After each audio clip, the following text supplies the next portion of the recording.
Namo Furobosa. Namo Furobosa. Namo Furobosa.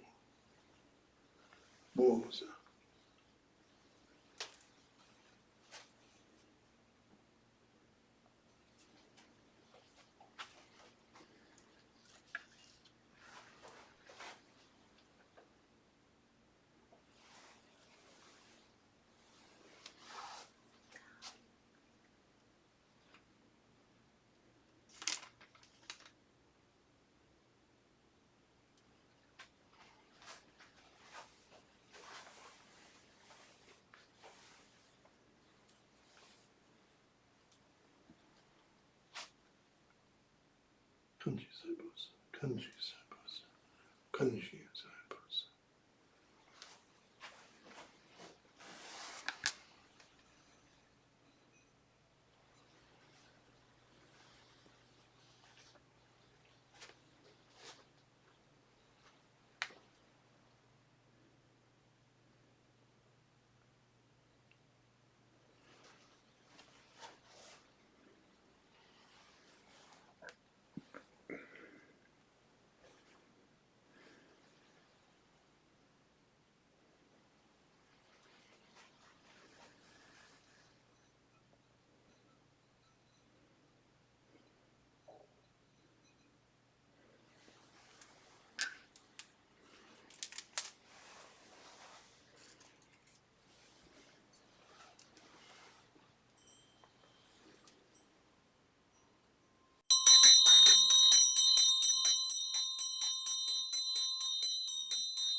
Between sunbeam and shadow, the great mystery unfolds.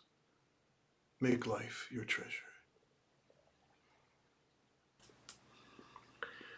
Since it is the practice of enlightenment, that practice has no beginning. And since it is enlightenment within the practice, that realization has no end. Welcome everyone to the second in our series of Satori Season Talks.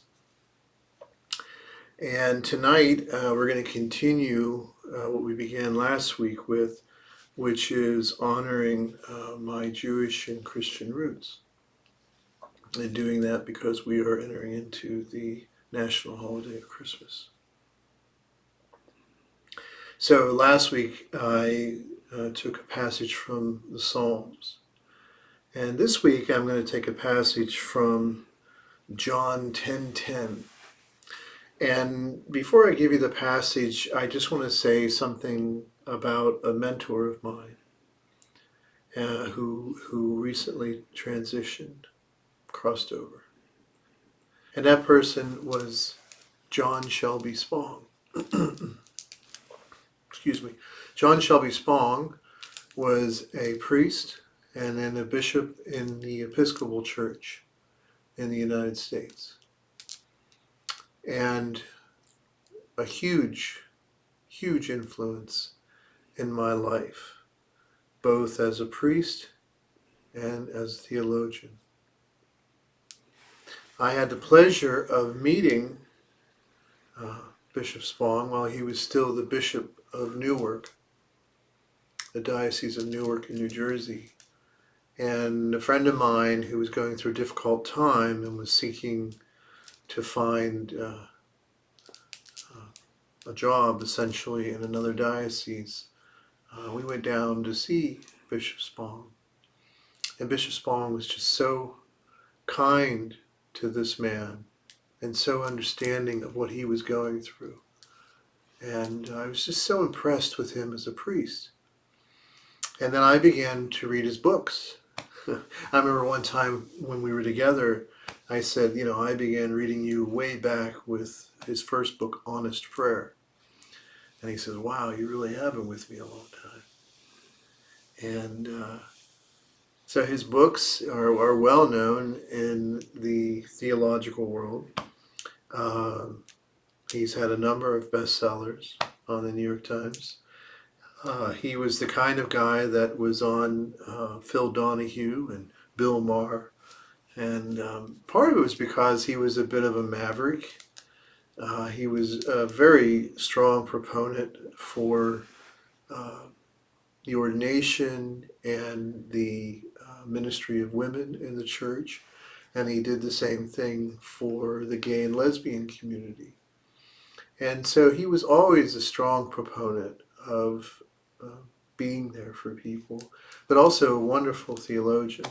And I remember a while ago when we were together, I remember saying to him, and you have to remember that, at the time I was in the Episcopal Church, and then when I left the Episcopal Church and came out as a Buddhist, and I started this community 20 some years ago, it was difficult because I had a lot of people I loved and respected in the Episcopal Church, and Jack Spong was one of them.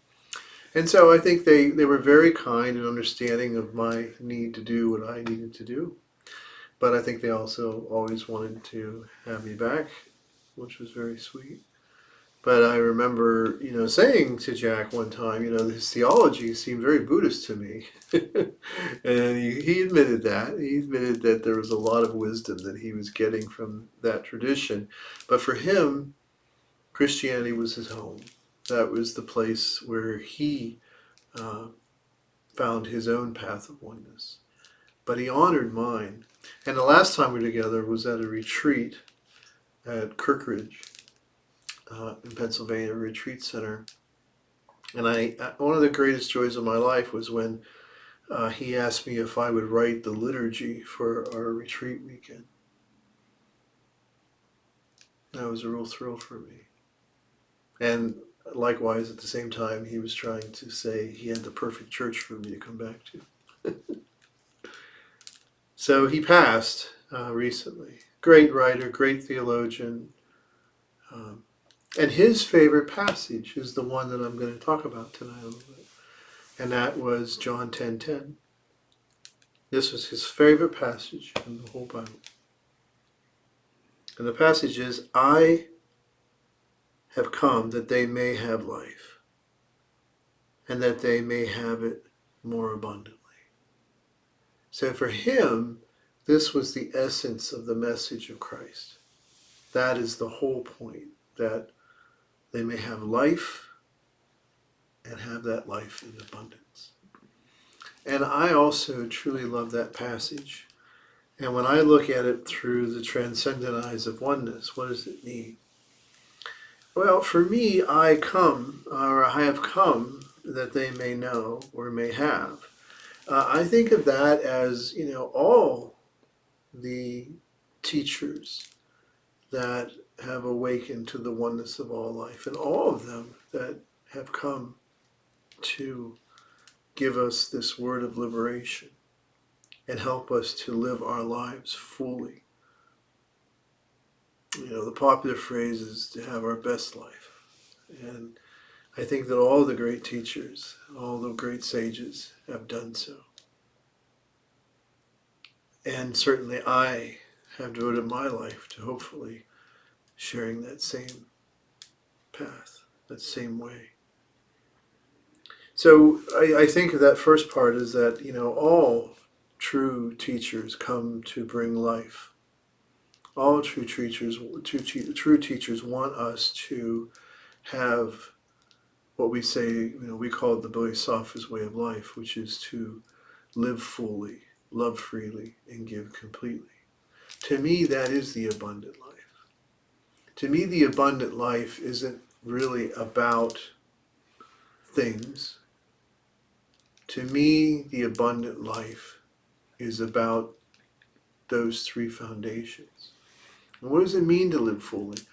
Jack would often say that to worship God for him meant to live fully. That for him, the greatest way to express worthyship, which is what the word worship means, worthyship of God or oneness, was to live fully. To live your life not afraid of failure, not afraid to express yourself personally, and not having to conform to anybody else's ideas of who you should be or what you should do, and not competing or comparing or contrasting yourself with anyone anymore. To me, that's what living fully is all about. And then to love freely means that we allow our heart to open up beyond our normal attachments. I mean, it's easy to love the people we're attached to. But it's harder to love people that we're not attached to. And we might even have a little bit of aversion to. It's hard to show them loving kindness. But I believe when we're living that abundant life, we're allowing our hearts to be open to embrace even those that we might have one time found unembraceable. And then finally, to give completely. To give completely to me means that I'm not going to rely on how I'm feeling in a given moment to guide me. So whether I'm feeling good or I'm feeling bad, I'm not going to allow that to take me off my course. And I'm going to give completely of myself in that moment, whatever it is I'm doing. I'm not going to have myself here and my mind over there. If I'm with someone, I want to give my complete self to them. And so it's kind of the opposite of multitasking, one might say. And so that to me is also that I'm giving not from my ego self. In other words, that my ego self might be the vehicle that delivers these things, but that I'm giving from my true self. When I'm giving from my true self, that's when I find that I have capacities that transcend my ego self. And not the ego self is bad. The ego self is, in the true self, are ultimately one. And the ego self is me traveling through time and space in this particular moment. But the true self is the ground of being. And the true self is the source of being. And when I'm in that grounding through my practices, then I never feel burned out. I never feel like I don't have more to give. And it becomes a well with an endless reserve of sacred waters. So for me, that's what it means to live abundantly, to live fully, to live freely, and to give completely.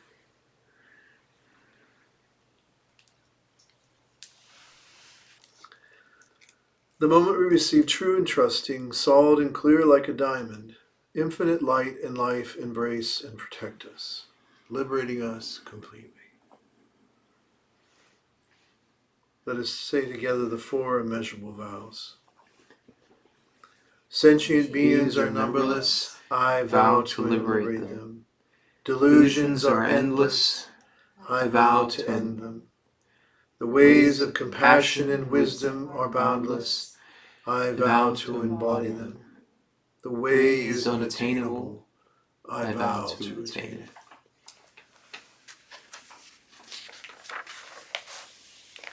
Let us take the precepts for the community of the Bodhisattva's vow. I allow my true self to manifest in all aspects of life. I take complete responsibility for my own life and all of my actions. I affirm my personal being and acknowledge it as a path to awakening and freedom, I embrace all aspects of my personal being, including my shadow, so that they may be transformed. I affirm an attitude of openness to my true self, even in the midst of suffering. We will now offer incense and recite together the Nembutsu. After that, we will observe some time of silent meditation.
knowing that we never truly practice alone or just for our own selves. Let us share the merit of our practice by reciting the Bodhisattva's Gata together. We dedicate this practice to the welfare of all beings throughout space and time. May it be so. Namo Amida Butsu. Namo Amida Butsu. Namo. Well, that concludes tonight's service. Hope you'll join me next week as we continue our season of Satori. Thank you.